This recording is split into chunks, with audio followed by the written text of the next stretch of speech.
Good morning, welcome to exam today. મિત્રો 30 November 2025 Delhi current affair. તો છેલ્લે સુધી વિડીયો સાથે બની રહેજો. કરંટ અફેર્સ ઇમ્પોર્ટન્ટ ટોપિક છે, દરેક એક્ઝામમાં પ્રશ્ન પૂછવામાં આવે છે. મિત્રો ટોપિક પર આવીએ. 30 નવેમ્બર 2025 ક્વેશ્ચન નંબર 1 છે, હાલમાં લાલ ગ્રહ દિવસ ક્યારે મનાવવામાં આવ્યો? તો મિત્રો વાત થઈ છે લાલ ગ્રહની, બરાબર. તો લાલ ગ્રહ દિવસ દર વર્ષે 28 નવેમ્બરે મનાવવામાં આવે છે. નાસાના અવકાશયાન મેરિનર 4ના પ્રક્ષેપણની યાદમાં રેડ પ્લેનેટ ડે ઉજવવામાં આવે. લાલ ગ્રહ દિવસ એટલે કે રેડ પ્લેનેટ ડે ઉજવવામાં આવે છે, બરાબર. આ દિવસનો મુખ્ય હેતુ મંગળ ગ્રહ વિશે લોકોમાં જાગૃતિ લાવવાનું રહેશે.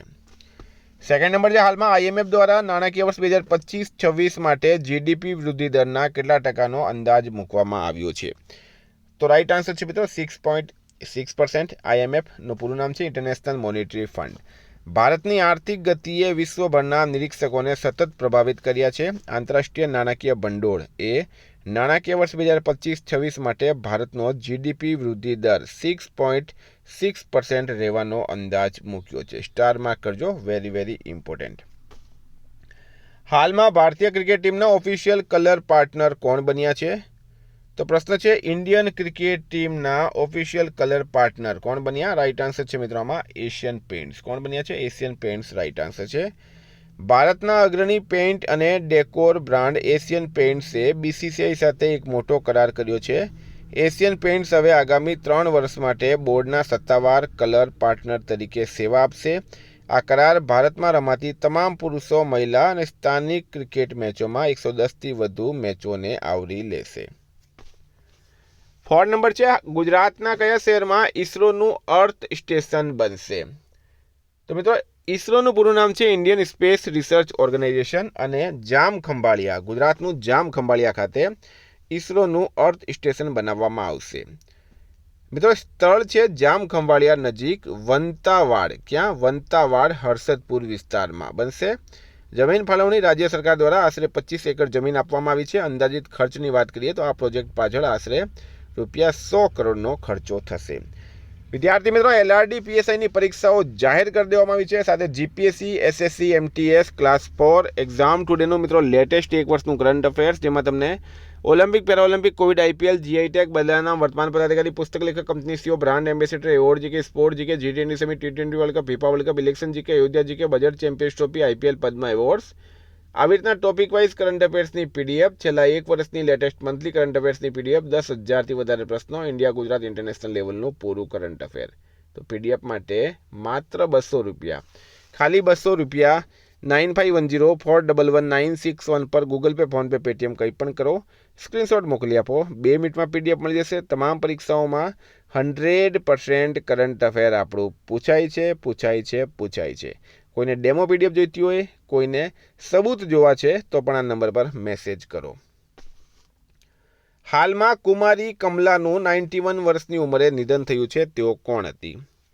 તો ભારતીય શાસ્ત્રીય નૃત્યાંગના કુમારી કમલાનું હાલમાં નિધન થયું છે. ભારતીય શાસ્ત્રીય નૃત્યની દુનિયાએ એક વિશાળ વ્યક્તિ ગુમાવી દીધી છે. પ્રખ્યાત ભરતનાટ્યમ નૃત્યાંગના કુમારી કમલા, જેમને કમલા લક્ષ્મીનારાયણ અથવા બેબી કમલા તરીકે પણ ઓળખવામાં આવે છે, 91 વર્ષની ઉંમરે કેલિફોર્નિયા, અમેરિકામાં એમનું નિધન થયું છે. 6 નંબર છે, હાલમાં કયા રાજ્યમાં આધાર કાર્ડ હવે જન્મ પ્રમાણપત્ર અથવા જન્મ તારીખના પુરાવા તરીકે સ્વીકારવામાં આવશે નહીં? તો મિત્રો ઉત્તર પ્રદેશ સરકારે જાહેરાત કરી છે કે હવેથી આધાર કાર્ડ જન્મ પ્રમાણપત્ર અથવા જન્મ તારીખના પુરાવા તરીકે સ્વીકારવામાં નહીં આવશે. યુપીની વાત કરીએ તો ઉત્તર પ્રદેશના સીએમ છે મિત્રો હાલમાં યોગી આદિત્યનાથ. ઉત્તર પ્રદેશના રાજ્યપાલ કોણ છે? તો આનંદીબેન પટેલ. અને યુપીનું કેપિટલ છે મિત્રો લખનઉ આવેલું છે ગોમતી નદીના કિનારે. હાલમાં કઈ rum global brand of the year જીતનારી પ્રથમ ભારતીય રમ બની ગઈ છે? તો રમ એક વિસ્કી છે, દારૂ છે, કામિકારા, બરાબર. કામિકારા રમ છે મિત્રો. Global brand of the year જીતનારી તે પ્રથમ ભારતીય રમ બની ગઈ. 8 નંબર છે, હાલમાં પ્રધાનમંત્રી મોદીએ ભગવાન રામની 77 ફૂટ ઊંચી પ્રતિમાનું અનાવરણ ક્યાં કર્યું? તો મિત્રો એ કર્યું છે ગોવા ખાતે. આપણા દેશના વડાપ્રધાન નરેન્દ્ર મોદીએ પ્રભુ શ્રી રામની 77 ફૂટ ઊંચી પ્રતિમાનું અનાવરણ ગોવામાં કર્યું. પીએમ મોદીએ ગોવાના કેનાકોનામાં શ્રી સંસ્થાન ગોકર્ણ જીવોત્મમાં પૂજા કરી અને ભગવાન રામની 77 ફૂટ ઊંચી કાંસ્ય પ્રતિમાનું અનાવરણ કર્યું, જે વિશ્વની સૌથી ઊંચી હોવાનો દાવો કરવામાં આવે છે. હાલમાં મંગળ ગ્રહ પરના ક્રેટરનું નામ કયા ભારતીય ભૂસ્તરશાસ્ત્રીના નામ પરથી રાખવામાં આવ્યું છે? તો MS કૃષ્ણન રાઈટ આન્સર છે. મંગળ ગ્રહ પર એક ક્રેટરનું નામ ભારતીય ભૂસ્તરશાસ્ત્રી MS કૃષ્ણન જે છે એમના નામ પર રાખવામાં આવ્યું છે. 10 નંબર છે. હાલમાં કયા દેશના વૈજ્ઞાનિકોએ કેન્સરને ડિકોડ કરવા માટે AI ટૂલ ઓન્કોમાર્ક વિકસાવ્યું છે? કયા દેશના વૈજ્ઞાનિકોએ? તો રાઈટ આન્સર છે મિત્રો આમાં ભારતના વૈજ્ઞાનિકોએ. ભારતમાં કેન્સર સંશોધનમાં એક મોટી સફળતા મળી છે. ભારતીય વૈજ્ઞાનિકોએ ઓન્કોમાર્ક, બરાબર, આ ખાસ યાદ રાખવાનું છે, ડિકોડ કરવા માટે AI ટૂલ ઓન્કોમાર્ક વિકસાવ્યું છે. બરાબર, ભારતીય વૈજ્ઞાનિકોએ ઓન્કોમાર્ક નામનું એક AI સંચાલિત ડાયગ્નોસ્ટિક મોડેલ વિકસાવ્યું, જે કેન્સરનું પરમાણુ સ્તરે વિશ્લેષણ કરે છે અને રોગનું વર્ગીકરણ અને સારવાર કરવાની રીતમાં ક્રાંતિ લાવી શકે છે. 11 નંબર છે. હાલમાં યોજાયેલી વર્લ્ડ જીયુ-જીસુ ચેમ્પિયનશિપમાં ભારતની જિયોવાના ડી સેક્વેરાએ કયો મેડલ જીત્યો? તો મિત્રો એમણે જીત્યો છે બ્રોન્ઝ મેડલ. ભારતીય રમતગમત જગત માટે ગર્વની ક્ષણમાં માત્ર 10 વર્ષની જિયોવાના ડી સેક્વેરાએ અબુધાબીમાં આયોજિત વર્લ્ડ પ્રોફેશનલ જીયુ-જીસુ ચેમ્પિયનશિપ 2025માં બ્રોન્ઝ મેડલ જીતીને ઇતિહાસ રચ્યો છે. હાલમાં ભારતે ઓપરેશન સાગરબંધુ અંતર્ગત કયા દેશને 12 ટન સહાય મોકલી છે? તો મિત્રો એ મોકલી છે શ્રીલંકાને. INS વિક્રાંત, INS ઉદયગીરી અને ડ્રાય ફ્રેશ રાશન લઈને પહોંચ્યા. ઓપરેશન સાગરબંધુ ભારતે શ્રીલંકામાં 12 ટન જેટલી સહાય મોકલી છે. એમાં ટેન્ટ્સ છે, તાડપત્રીઓ છે, બ્લેન્કેટ્સ છે, હાઇજીન કિટ્સ છે મિત્રો, બરાબર, તત્કાળ ખવાય એવો ખાદ્ય પદાર્થ છે. 13 નંબર છે. હાલમાં ADB એટલે કે એશિયન ડેવલપમેન્ટ બેન્કે કયા રાજ્યમાં ગ્રામીણ અને આબોહવા સુરક્ષિત રસ્તાઓ માટે $400 મિલિયન મંજૂર કર્યા? તો મહારાષ્ટ્ર રાઈટ આન્સર છે આમાં. એશિયન ડેવલપમેન્ટ બેન્કે Maharashtra roads connectivity for inclusive growth program નામના $400 મિલિયનના પરિણામ આધારિત લોન કાર્યક્રમને મંજૂરી આપી. મહારાષ્ટ્રનું કેપિટલ છે મુંબઈ. CM છે દેવેન્દ્ર ફડણવીસ. રાજ્યપાલ છે આચાર્ય દેવવ્રત. 14 છે. હાલમાં પ્રકાશિત એશિયા પાવર ઇન્ડેક્સ 2025માં કોણ ટોચ પર રહ્યું છે?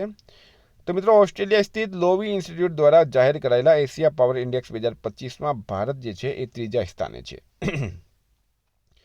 તો ભારત મિત્રો આમાં 3જા સ્થાને છે. તો પ્રથમ નંબર કોણ છે? જો ભારત 3જા સ્થાને છે, પ્રથમ છે અમેરિકા અને ચીન 2જા સ્થાને છે. તો મિત્રો અમેરિકા આમાં રાઈટ આન્સર થશે. બરાબર, અમેરિકા રાઈટ આન્સર થશે. 15 છે. હાલમાં કયા દેશે વિશ્વના સૌથી મોટા ન્યુટ્રિનો ડિટેક્ટર જુનોનું બાંધકામ પૂર્ણ કર્યું છે? કયા દેશ દ્વારા વિશ્વના સૌથી મોટા ન્યુટ્રિનો ડિટેક્ટર જુનોનું બાંધકામ પૂર્ણ કરવામાં આવ્યું? તો મિત્રો ચીન આમાં રાઈટ આન્સર થશે. બરાબર, ચીન રાઈટ આન્સર છે. ચીને વિશ્વના સૌથી મોટા ભૂગર્ભ ન્યુટ્રિનો ડિટેક્ટર જિયાંગમેન અંડરગ્રાઉન્ડ ન્યુટ્રિનો ઓબ્ઝર્વેટરીનું બાંધકામ પૂર્ણ કર્યું છે, જે ઓગસ્ટ 2025થી કાર્યરત થશે. ચાઇનાનું મિત્રો કેપિટલ છે બીજિંગ. કરન્સી છે રેનમિનબી. પ્રેસિડેન્ટ છે શી જિનપિંગ. 16 છે. હાલમાં ભારત અને કયા દેશ વચ્ચે MH-60R નૌકાદળ હેલિકોપ્ટર માટે ₹7,900 કરોડનો સોદો થયો છે? તો મિત્રો રાઈટ આન્સર છે આમાં ફ્રાન્સ. ભારતીય નૌકાદળના ₹7,900 કરોડથી વધુ, અમેરિકા રાઈટ આન્સર છે આમાં. 7,900 કરોડથી વધુ મૂલ્યના MH-60R હેલિકોપ્ટર માટે સતત સમર્થન સુનિશ્ચિત કરવા માટે ભારતે યુનાઇટેડ સ્ટેટ્સ સાથે લેટર્સ ઓફ ઓફર એન્ડ એક્સપેક્ટન્સ પર હસ્તાક્ષર કર્યા છે. 17 છે. દક્ષિણ પશ્ચિમ બંગાળની ખાડીમાં રચાયેલા ચક્રવાતી તોફાનનું નામ કયા દેશે દિત્વા રાખ્યું છે? તો મિત્રો આમાં યમન રાઈટ આન્સર છે. ચક્રવાત દિત્વા દક્ષિણ પશ્ચિમ બંગાળની ખાડીમાં રચાયેલું એક ચક્રવાતી તોફાન છે. આ નામ યમન દ્વારા સૂચવવામાં આવ્યું હતું. તે યમનના પ્રખ્યાત ડેટવા લગૂન સાથે સંકળાયેલું છે, જે તેની કુદરતી સૌંદર્યતા માટે પ્રખ્યાત છે. તો મિત્રો આ હતા કરંટ અફેર્સના પ્રશ્ન. વાત કરીએ આપણે રિવિઝનની. તો 29 નવેમ્બર 2025 પર આપણે ક્લિક કરીએ. હાલમાં એશિયામાં સૌથી ખરાબ પ્રદર્શન કરતી ચલણ કઈ બની છે? તો રૂપિયા રાઈટ આન્સર છે. કોણે વિશ્વની સૌથી મજબૂત મહિલા સ્પર્ધા 2025નો ખિતાબ જીત્યો? તો એન્ડ્રિયા થોમ્સને. ફિડે ચેસ વર્લ્ડ કપનો ખિતાબ કોણે જીત્યો છે? તો જાવોકીર સિન્ડારોવ રાઈટ આન્સર છે. કોમનવેલ્થ ગેમ્સ 2025નું આયોજન ગુજરાતમાં કયા શહેરમાં થશે? તો અમદાવાદમાં. હાલમાં રક્ષામંત્રી રાજનાથ સિંઘે કયા દેશના સંરક્ષણ પ્રધાનને બ્રહ્મોસ મિસાઇલનું મોડલ ભેટમાં આપ્યું? ઇન્ડોનેશિયા રાઈટ આન્સર છે. હાલમાં ઉડો કીરનું 81 વર્ષની ઉંમરે નિધન થયું છે. તેઓ કોણ હતા મિત્રો? અભિનેતા હતા. કયા દેશમાં સ્થિત યુનેસ્કોના મુખ્યાલયમાં બાબા સાહેબની પ્રતિમાનું અનાવરણ કરવામાં આવ્યું છે? ફ્રાન્સમાં. કઈ આઈઆઈટીએ ટકાઉ ટેકનોલોજી અને કૌશલ્ય વિકાસ માટે ઇમ્પેક્ટ રાઇઝ કાર્યક્રમ શરૂ કર્યો? તો આઈઆઈટી ખડગપુર રાઈટ આન્સર છે. રાષ્ટ્રપતિ મુર્મુએ ચાણક્ય સંરક્ષણ સંવાદ 2025નું ઉદ્ઘાટન ક્યાં કર્યું છે? ન્યૂ દિલ્હી ખાતે. હાલમાં કયા રાજ્યમાં રાયથનના મિકોસ્મ નામની પહેલ શરૂ કરવામાં આવી? તો આંધ્રપ્રદેશ રાઈટ આન્સર છે. 11 નંબર છે. હાલમાં ઇન્ડિયા રેટિંગ્સ એન્ડ રિસર્ચ એ નાણાકીય વર્ષ 2025-26 માટે જીડીપી વૃદ્ધિ કેટલા ટકા રહેવાનો અંદાજ લગાવ્યો? 7% રાઈટ આન્સર છે. 53માં આંતરરાષ્ટ્રીય એમી એવોર્ડ્સમાં કોને શ્રેષ્ઠ અભિનેત્રીનો એવોર્ડ એનાયત કરવામાં આવ્યો? તો એના મેક્સવેલ માર્ટિન. મહિત સંધુએ ટોક્યો ડેફલિમ્પિક્સમાં શૂટિંગમાં કયો મેડલ જીત્યો? તો એ ગોલ્ડ મેડલ એમણે જીત્યો હતો. હાલમાં કયા રાજ્ય સરકારે 3 નવા જિલ્લાઓની રચનાને મંજૂરી આપી છે? તો આંધ્રપ્રદેશ રાઈટ આન્સર છે. ઇન્ડિયા ઇન્ટરનેટ ગવર્નન્સ ફોરમ ક્યાં યોજાશે? ન્યૂ દિલ્હીમાં. હાલમાં યોજાયેલા 25મા સમર ડેફ ઓલિમ્પિકમાં ભારતીય રમતવીરોએ 20 મેડલ જીત્યા. તાજેતરમાં ભારતનું પ્રથમ ખાનગી ઓર્બિટલ રોકેટ વિક્રમ-1 કોણે લોન્ચ કર્યું? નરેન્દ્ર મોદીએ. મિત્રો ગઈકાલે પ્રશ્ન પૂછાયો, કોણે દુનિયાનો સૌથી મોટો શહેર બન્યો છે? જકાર્તા રાઈટ આન્સર હતું. આજનો પ્રશ્ન, કોમનવેલ્થ ગેમ્સ 2025નું આયોજન ગુજરાતમાં કયા શહેરમાં થશે? એનો જવાબ તમારે કમેન્ટ બોક્સમાં જણાવવાનું. વિદ્યાર્થી મિત્રો, વોટ્સએપ ટેલિગ્રામની લિંક ડિસ્ક્રિપ્શનમાં છે. પીડીએફ માટે 9510411961 પર કોન્ટેક્ટ કરો. Thank you. ફરી મળશું. જય હિન્દ, જય ભારત.